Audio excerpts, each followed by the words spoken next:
ఓం నమో వెంకటేశాయ. ఏడుకొండలవాడ వెంకటరమణ గోవింద గోవింద. శ్రీ శ్రీనివాస శ్రీ వెంకటేశ గోవింద గోవింద. కలియుగ ప్రత్యక్ష దైవం శ్రీనివాస పరబ్రహ్మ అనుగ్రహ విశేషంతో శ్రీమద్భాగవతంలో దశమస్కంధంలోని విశేషాలు యథాశక్తి తెలుసుకుంటూ ఉన్నాం. నారాయణం నమస్కృత్య నరం చైవ నరోత్తమం దేవీం సరస్వతీం వ్యాసం తతో జయముదీరయేత్. సుఖయోగీంద్రుల వారు పరీక్షిన్ మహారాజునకు శ్రీకృష్ణస్వామి దివ్యలీలా విశేషాలను వర్ణించి చెబుతూ ఉన్నారు. రుక్మి శ్రీకృష్ణస్వామి వెంటపడ్డాడు. నా చెల్లెల్ని అపహరించుకుని వెడతావా, నా పరాక్రమం ఏంటో చూపిస్తానని తనని గురించి తానే పొగుడుకుంటూ కృష్ణస్వామి వెంటబడి అనేక విధాలుగా కృష్ణుణ్ణి మాటలతో బాణములతో నొప్పించాడు. చిట్ట చివరకు కృష్ణస్వామి అతని యొక్క ధనుస్సులన్నింటినీ విరగ్గొట్టి అతని ఆయుధాలన్నీ కూడా నాశనం చేస్తే కత్తి తీసుకుని కృష్ణుణ్ణి సంహరించడానికి ఉద్యమించాడు ఆ రుక్మి. వెంటనే శ్రీకృష్ణుడు కూడా ఆ రుక్మిని సంహరించడానికి ఆయన కూడా ఉద్యమించారు.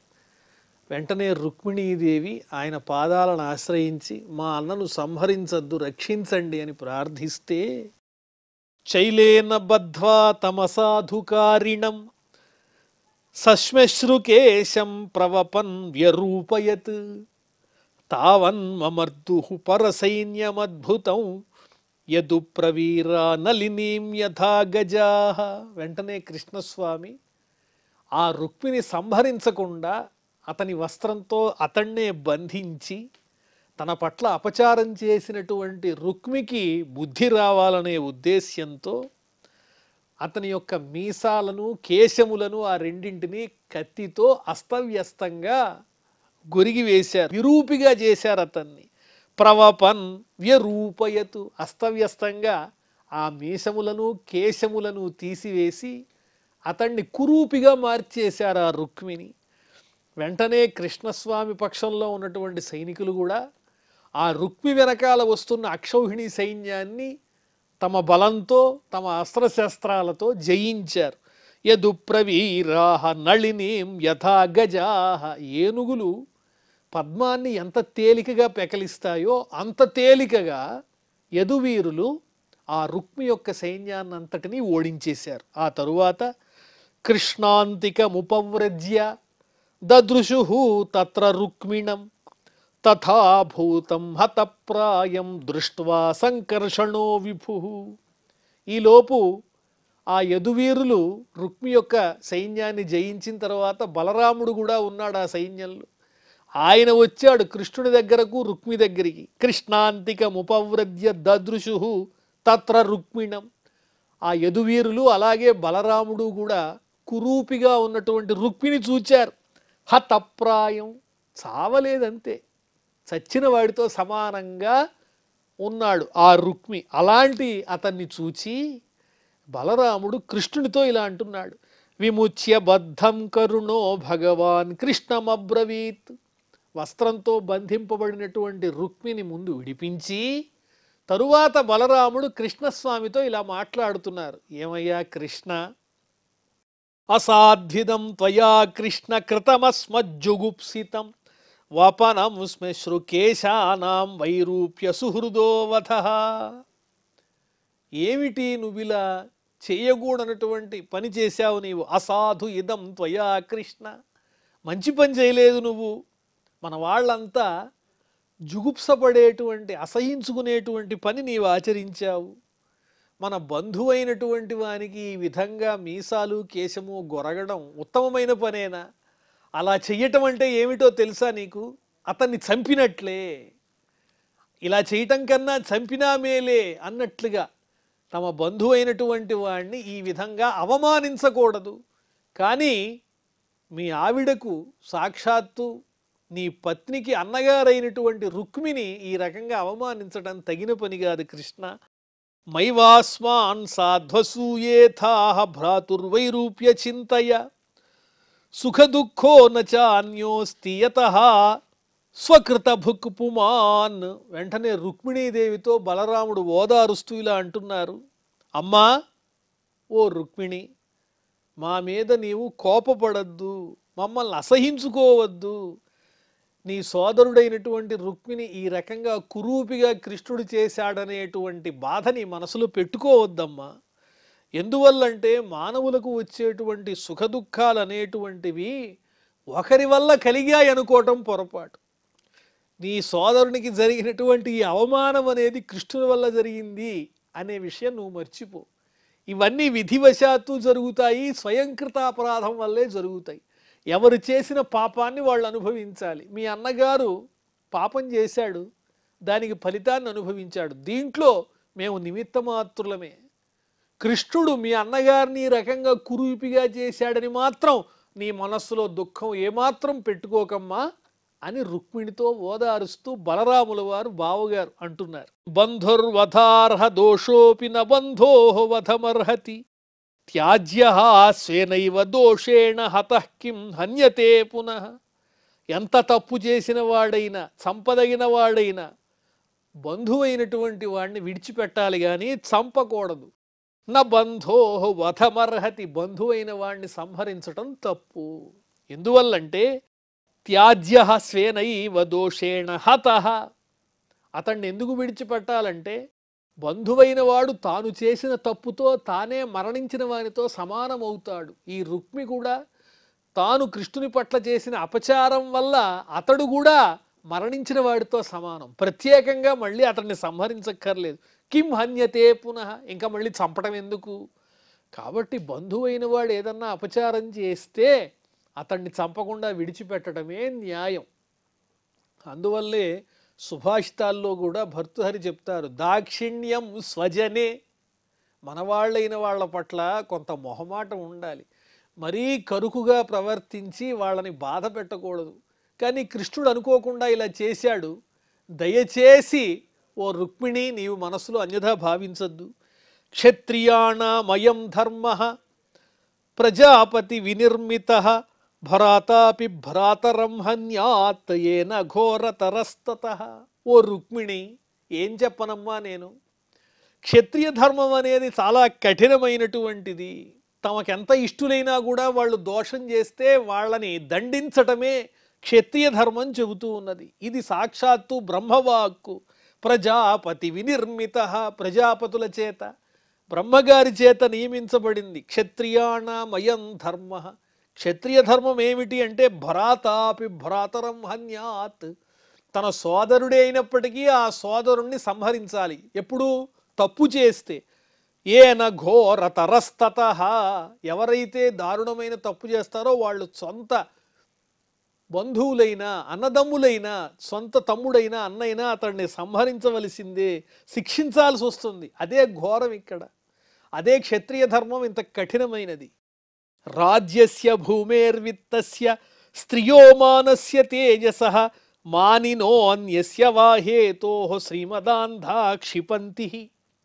ఒక రాజ్యం కోసం, అలాగే భూమి కోసం, ధనం కోసం, ఐశ్వర్యం కోసం, లేదా స్త్రీ వ్యామోహంతో, లేదా అభిమానంతో, పేరు ప్రతిష్టల కోసం కానీ ఇలాంటి కారణాలతో ఏం చేస్తారంటే తన వాళ్ళనే, గౌరవింపదగినటువంటి బంధువుల్నే బాధ పెడుతూ ఉంటారు, హింసిస్తూ ఉంటారు. ఇది లోకంలో మనం చూస్తూనే ఉంటాం. మానినః అన్యస్య వాహేతోః శ్రీమదాంధా క్షిపంతి. శ్రీమదాంధాః, ఐశ్వర్యమదాంధులై మనవాళ్లనే హింసిస్తూ ఉంటారు, బాధిస్తూ ఉంటారు. ఇది లోకంలో మనం చూస్తూ ఉంటాం. ఈ రుక్మి గురించి చెప్పమంటావా ఓ రుక్మిణి? మీ అన్న ఎలాంటి వాడు? తవేయం విషమా బుద్ధి సర్వభూతేషు దుర్హృదాం యన్మన్యసే సదా భద్రం సుహృదాం భద్రమజ్ఞవత్. మీ అన్నగారైనటువంటి రుక్మిణి మేము దండించామని నీవు భావించద్దు ఓ రుక్మిణి. ఎందువల్లంటే మీ అన్నగారు సహృదయులైన వాళ్ళ పట్ల, సజ్జనుల పట్ల చాలా కఠినంగా ప్రవర్తించాడు. అయిన వాళ్ళని కూడా పరాభవించాడు, ద్వేషంతో ఉన్నాడు. అలాంటి వాణ్ణి శిక్షించి మంచిదారిలో పెట్టడమే మేలు. అతన్ని శిక్షించడం దేనికి అంటే మంచిదారిలో పెట్టడానికే. కాబట్టి అతను ఈ విధంగా కృష్ణుని చేతిలో పరాభవించబడ్డాడని నువ్వు మనసులో పెట్టుకోవద్దు. యన్మన్యసే సదా భద్రం సుహృదాం భద్రమజ్ఞవత్. కాబట్టి అతడికి చేసింది దండనం అనేది దేనివల్ల చేశాం? అతని మేలు కోసమే చేశాం. ఈ శిక్ష అతనికి మేలు కలిగిస్తుందే తప్ప వేరొకటి కాదు. ఆత్మమోహో నృణామేష కల్ప్యతే దేవమాయయా సుహృద్దుహృదుదాసీనః ఇది దేహాత్మమానినాం. మానవులకు మోహం కలుగుతూ ఉంటుంది.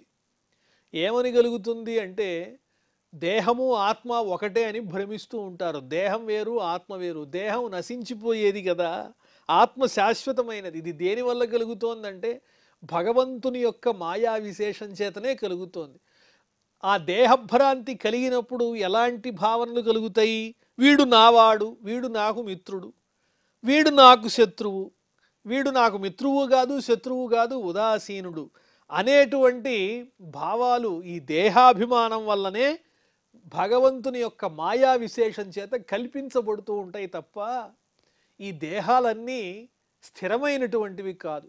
కాబట్టి మీ అన్నగారైనటువంటి రుక్మికి జరిగినటువంటి పరాభవాన్ని గురించి నువ్వు మర్చిపో. ఏకయేవ పరోహ్యాత్మా సర్వేషామపి దేహినాం నానేవ గృహ్యతే మూఢై యథా జ్యోతి యథా నభః. దేహాలు ఎన్నో కనిపిస్తూ ఉంటాయి కానీ అన్ని దేహములను ఆశ్రయించి ఉన్నటువంటి అంతర్యామి అయిన పరమాత్ముడు ఒక్కడే. ఆత్మస్వరూపం ఒక్కటే. నీటిలో గనక మనం చూసినట్లయితే కుండలో ఉన్న నీటి యందు సరస్సులో ఉన్న నీటి యందు రెండు చోట్ల చంద్రుడు కనిపిస్తూ ఉంటాడు. అలాగని అనేక మంది చంద్రులు ఉన్నట్ట. అలాగే సూర్యుడు కూడా పరిపరి విధాలుగా అనేక చోట్ల కనిపిస్తూ ఉంటాడు మనకి ప్రతిబింబం రూపంలో. అలా చూచినంత మాత్రాన సూర్యుళ్ళు అనేక మంది ఆకాశంలో వెలుగొందుతున్నట్ల. కాబట్టి ఒకే వస్తువు అనేక రకాలుగా ఉన్నట్లుగా మనకి ఏదైతే భ్రాంతి కలిగిస్తున్నదో అదేవిధంగా అనేక దేహ రూపాల్లో ఉన్నటువంటి పరమాత్మ స్వరూపం ఆత్మస్వరూపం ఒకటే ఉన్నది. ఇది విభిన్నమైనటువంటిది కాదు. కాబట్టి మీ అన్న రుక్మికి అవమానం జరిగిందని నీవు బాధపడద్దు ఓ రుక్మిణి. దేహ ఆద్యంతవానేష ద్రవ్య ప్రాణ గుణాత్మక ఆత్మన్య విద్యయా క్లుప్త సంసారయతి దేహినం. ఈ జీవునకు ఉండేటువంటి ఈ పంచభూతాలు ఏవైతే ఉన్నాయో అవి, అలాగే ఇంద్రియాలు, ఇవన్నీ సత్వాది మాయాగుణముల చేత ప్రచోదితమై ఉంటాయి. ఈ ఇంద్రియాలతోనూ పంచభూతాలతోనూ ఈ మాయాగుణములతోనే ఈ దేహం అనేటువంటిది కల్పించబడింది తప్ప ఈ దేహం అనేది స్థిరమైనది కాదు. అజ్ఞానంతో ఏమని భావన చేస్తూ ఉంటామంటే దేహం అనేది నిత్యమనే భ్రాంతిలో ఉంటాం. దేహము ఆత్మ ఒకటే అనుకుంటాం. కాబట్టి ఈ దేహభ్రాంతి వల్లనే ఈ సంసార లంపటంలో పడి తిరుగుతూ ఉంటాము. ఆ బంధం పోవాలి అంటే దేహాభిమానాన్ని పూర్తిగా విడిచిపెట్టాలి ఓ రుక్మిణి. అందువల్ల మీ అన్నగారికి జరిగినటువంటి అవమానాన్ని నీవు భావించవద్దు. నాత్మనోన్యేన సంయోగో వియోగశ్చ సతస్సతి తద్ధేతుత్వా తత్ప్రసిద్ధే దృగూపాభ్యాం యథా రవేః. మన కళ్ళతో సూర్యుడిని మనం దర్శిస్తూ ఉంటాం. సూర్యుడు తన పని తాను చేసుకు వెళ్ళిపోతూ ఉంటాడు, కాంతిని ప్రసరింపజేస్తూ ఉంటాడు. అంతే తప్ప తన కాంతి ఎక్కడెక్కడైతే ప్రసరిస్తోందో వాటన్నిటితో సూర్యుడికి సంబంధం ఉంటుందా? మన కంటికి సూర్యుడికి సంబంధం ఉంటుందా? ఆ సూర్యుడు ఎక్కడెక్కడైతే ప్రసరిస్తూ ఉంటాడో అక్కడంతా ఉన్నటువంటి పదార్థాలతో సూర్యునకు సంయోగము లేదు, వియోగము లేదు. వాటితో మిత్రత్వము లేదు, ద్వేషము లేదు. సూర్య భగవానుడు తాను కాంతిని ప్రసరించాలి కాబట్టి అలా ప్రసరిస్తూనే ఉంటాడు. అదేవిధంగా ఆత్మకు కూడా ఇతరమైనటువంటి ప్రకృతికి సంబంధమైనటువంటి పదార్థాలతో ఏ విధమైనటువంటి సంబంధము లేదు. ఆత్మ అనేది నిత్య ప్రకాశమానమయ్యేటువంటి దివ్యమైన పరమాత్మ స్వరూపము. కాబట్టి దేహానికి జరిగినటువంటి ఈ పరాభవాలన్నీ లెక్కించాల్సినటువంటి పని లేదు రుక్మిణి. కాబట్టి మీ అన్నకు జరిగినటువంటి పరాభవాన్ని నువ్వు భావించవద్దు. జన్మాదయస్తు దేహస్య విక్రియా నాత్మనః క్వచిత్ కళానామివ నైవేందో మృతిర్యస్య కుహూరివ. ఈ జన్మ ధరించటము, మళ్ళా పుట్టటం, అలాగే పెరగటం, వృద్ధాప్యం రావటం, ఈ వికారాలన్నీ దేనికి సంబంధించినవి? ఆత్మకి సంబంధించినవా? కానే కాదు. ఇవి దేహానికి సంబంధించినవి. ఇవి ఆత్మకు అంటవు. ఎలాగా అంటే చంద్రుడికి ఉండేటువంటి 16 కళలు కూడా క్షీణిస్తూ ఉంటాయి, వృద్ధి చెందుతూ ఉంటాయి. అవి క్షీణించినప్పుడు మనకు ఒక్కోసారి చంద్రుడు కనిపించడు. చంద్రునికి ఉండేటువంటి 16 కళలు వృద్ధిక్షయాలకు గురవుతూ ఉంటాయి. ఒకసారి 16 కళలు పెరుగుతూ ఉంటాయి, ఒక్కోసారి ఆ కళలన్నీ కూడా క్షీణిస్తూ ఉంటాయి. అమావాస్యలో చూస్తే చంద్రుడు అతని కళలు మనకి కనిపించవు, చంద్ర దర్శనం కూడా ఉండదు. అంత మాత్రం చేత చంద్రుడు ఉండడా? చంద్రుడు ఎప్పుడూ ఉంటాడు. కాబట్టి ఆ రోజు చంద్రుడు లేడనుకోవటం అనేది అవివేకము. వృద్ధిక్షయాలనేటువంటివి చంద్రుని యొక్క కళలకే గాని చంద్రునకు కాదు. అదేవిధంగా జన్మాది వికారములు ఏవైతే ఉన్నాయో అవి దేహానికే తప్ప ఆత్మకు లేవు అని చంద్రునితో ఉపమానం చెబుతున్నారు బలరాముల వారు రుక్మిణికి. కాబట్టి నీ అన్నకు జరిగినటువంటి అవమానాన్ని నీవు భావించనవసరం లేదు. యథా శయాన ఆత్మానం విషయాన్ ఫలమేవచ అనుభుంక్తే అప్యసత్యర్థే తథాప్నోతి అబుధో భవం. నిద్రపోతున్నప్పుడు స్వప్నంలో ఎన్నో అనుభవాలు కలుగుతూ ఉంటాయి. ఆ స్వప్నంలో ఎన్నో అనుభవిస్తున్నట్లుగా భావన చేస్తూ ఉంటాము. దుఃఖాలు కలుగుతాయి, సుఖాలు కలుగుతాయి తాత్కాలికంగా. మేలుకున్న తర్వాత అవన్నీ నిజాలు అవుతున్నాయా? అంతా స్వప్నప్రాయమేగా. అదేవిధంగా నిద్రించేవాడికి ఏ విధంగానైతే స్వప్నంలో కనిపించేటువంటివన్నీ నిజాలు కాదో, సత్యములు కాదో, అదేవిధంగా ఈ సంసారంలో మనకు కనిపించేటువంటి ఈ దేహాదులు కానీ జన్మలు కానీ ఇవన్నీ కూడా నిత్యమైనవి కాదు. ఆత్మ ఒక్కటే సత్యమైనది. ఆత్మతత్వము తెలియనటువంటి వాడు మాత్రమే ఈ సంసారాన్ని మాటి మాటికి పొందుతూ ఉంటాడు. దీనితో సంగం పెట్టుకోకూడదు. పరమాత్మ యందే ధ్యానం ఉండాలి. ఈ దేహంతో, దేహాభిమానంతో సంగం పెట్టుకుంటే ఏమవుతుంది అంటే మళ్ళీ పుట్టుట, మళ్ళీ మరణించుట జరుగుతూనే ఉంటుంది. ఇది ఎలాంటిది? దేహాభిమానం అనేది ఎలాంటిది అంటే నిద్రించినప్పుడు వచ్చేటువంటి స్వప్నం లాంటిది, ఒక కళ లాంటిది అని చెబుతున్నారు. తస్మాదజ్ఞానజం శోకం ఆత్మశోష విమోహనం తత్వజ్ఞానేన నిర్హృత్య స్వస్థా భవ శుచిస్మితే. ఓ అందమైన చిరునవ్వు కలిగిన రుక్మిణి, అందువల్ల అజ్ఞానంతో కూడినటువంటి నీ దుఃఖాన్ని విడిచిపెట్టు. దానివల్ల నీకు శోకం కలుగుతుంది, మోహం కలుగుతుంది. ఈ తత్వాన్ని నీవు చక్కగా మనస్సులో పెట్టుకుని ఆ దుఃఖం నుంచి బయటపడవలసింది ఓ రుక్మిణి అని చెబుతున్నారు బలరాముల వారు. శ్రీ సుక ఉవాచ ఏవం భగవతా తన్వీ రామేణ ప్రతిబోధిత వైమనస్యం పరిత్యజ్య మనోబుద్ధ్యా సమాదధే. ఈ విధంగా ఆ భగవంతుడైన పూజ్యుడైనటువంటి బలరాముని చేత చక్కగా బోధింపబడినటువంటి తత్వోపదేశాన్ని పొందినటువంటి ఆ రుక్మిణీదేవి ఓదార్చబడి తన మనస్సులో ఉన్న వైమనస్యం ఏదైతే ఉందో, అంటే నా అన్నకి పరాభవం జరిగింది అనేటువంటి ఆ అవమాన భారాన్ని విడిచిపెట్టి తన మనస్సుని స్థిరపరుచుకుని బుద్ధిని కూడా స్థిరపరుచుకుంది రుక్మిణి. ప్రాణావశేష ఉత్సృష్టో ద్విగ్భిః తబల ప్రభ స్మరన్ విరూపకరణం వితధాత్మ మనోరథ. ప్రాణాలు మాత్రమే మిగిలినవి తప్ప శత్రువుల చేత అతని తేజస్సంతా ఉపసంహరింపబడింది, అతని సైన్యం అంతా ఓడింపబడింది. ఎవరిది? రుక్మిది. అదంతా తలుచుకుంటూ బాధపడుతున్నాడు రుక్మి. స్మరన్ విరూపకరణం, కృష్ణుని చేతిలో కురూపిగా చేయబడడం, తన యొక్క ప్రయత్నం అంతా వ్యర్థమైపోవటం, తన కోరిక నెరవేరలేదు అని దుఃఖపడుతున్నాడు రుక్మి. చక్రే భోజకటన్నామ నివాసాయ మహత్పురం అహత్వా దుర్మతిం కృష్ణం అప్రత్యూహ్య యవీయసీం కుండినం న ప్రవేక్ష్యామి ఇత్యుక్త్వా తత్రావసత్ రుష. రుక్మిణిని తిరిగి తీసుకురాకుండా, కృష్ణుణ్ణి సంహరించకుండా కుండినపురంలో ప్రవేశించనని ప్రతిజ్ఞ చేశాడుగా.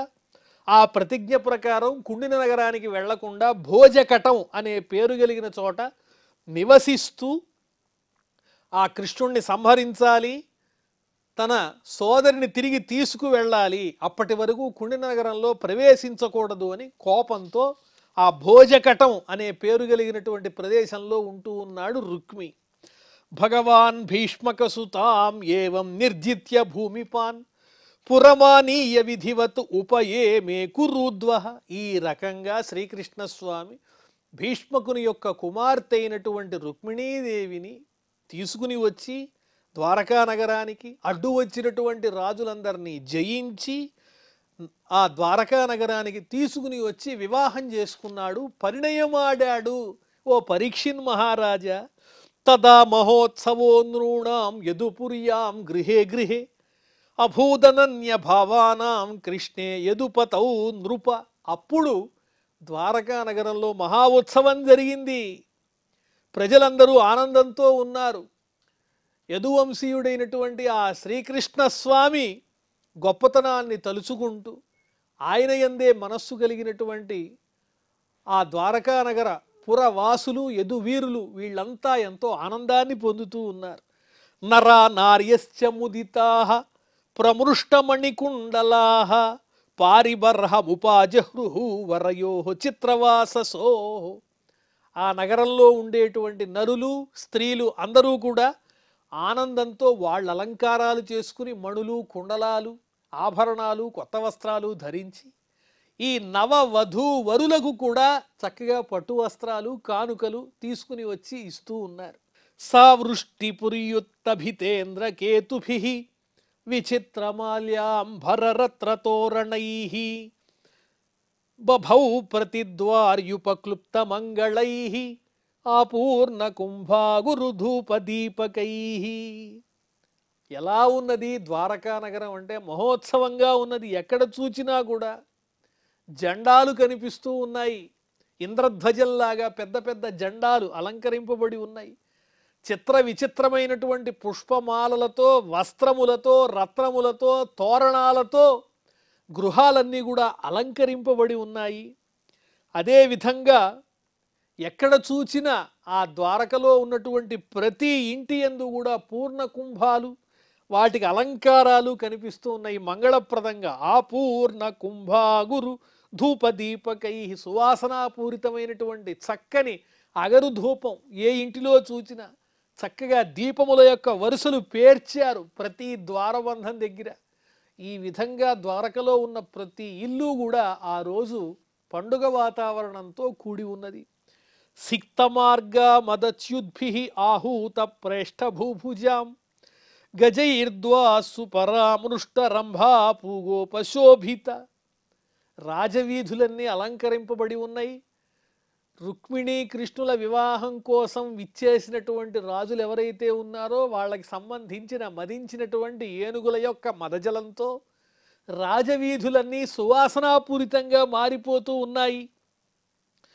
పరామృష్ట రంభాపూగోపశోభిత, మదించినటువంటి ఏనుగుల యొక్క మదజలంతో రాజమార్గాలన్నీ తడిసిపోయినాయి.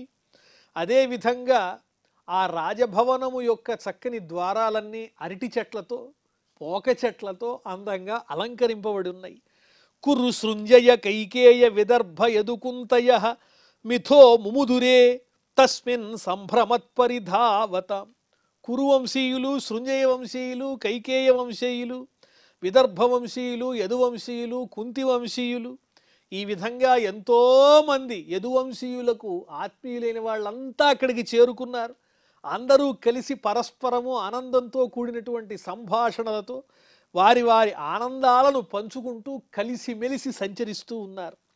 రుక్మిణ్యా హరణం శ్రుత్వా గీయమానం తతస్తతః రాజానో రాజకన్యాశ్చ బభూవుః భృశ విస్మితాః. రుక్మిణీదేవిని శ్రీకృష్ణస్వామి ఏ విధంగా హరించి తీసుకుని వచ్చాడు కుండిన నగరం నుంచి అన్న విషయాన్ని అక్కడ ఉన్నటువంటి జనులంతా పాటలుగా గానం చేస్తూ ఉంటే ఆ వచ్చినటువంటి రాజులందరూ రాజకన్యలు ఈ చక్కని పాటలన్నీ విని ఆశ్చర్యపోతూ ఉన్నారు. ఆహా, కృష్ణుడు ఇంత ఆశ్చర్యకరంగా రుక్మిణీదేవిని ఆ కుండిన నగరం నుంచి హరించి తీసుకొచ్చాడా, ఆహా ఎంత విచిత్రమైన విషయం అని వాళ్ళు ఆనందిస్తూ ఉన్నారు.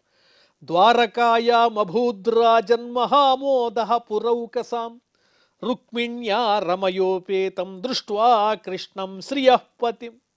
ఆనాడు ఆ ద్వారకా నగరంలో పెద్ద ఉత్సవము, మహామోద, గొప్ప ఆనందమే. పట్టణంలో ఉన్న ప్రజలందరికీ ఎంతో సంతోషం. ఎందువల్లంటే శ్రీకృష్ణస్వామి రుక్మిణి వీరి యొక్క వివాహం అనేది వైభవంగా జరుగుతూ ఉన్నది. సాక్షాత్తు కృష్ణుడు రుక్మిణి అంటే ఎవరు అంటే ఆ శ్రీ మహావిష్ణువు రమాదేవి శ్రీదేవియే. వారిద్దరినీ తలుచుకుంటూ ఆ రుక్మిణి శ్రీకృష్ణులను వీక్షిస్తూ ఆ ద్వారకా నగర పురవాసులంతా కూడా ఆనందాన్ని అనుభవిస్తూ ఉన్నారు.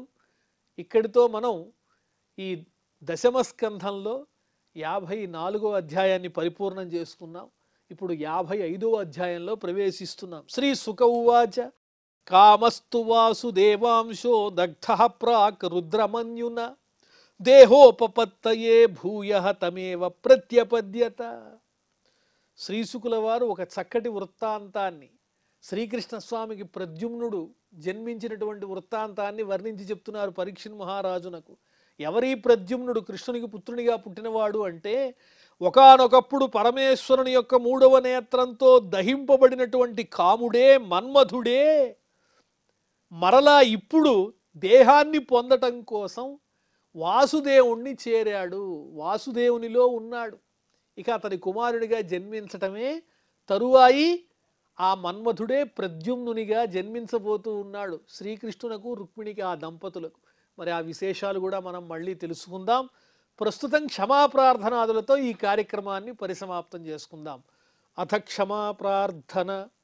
యదక్షరపదభ్రష్టం మాత్రాహీనంచ యద్భవేత్ తత్సర్వం క్షమ్యతాం దేవ నారాయణ నమోస్తుతే. శ్రియఃకాంతాయ కళ్యాణ నిధయే నిధయేర్ధినాం శ్రీవేంకట నివాసాయ శ్రీనివాసాయ మంగళం.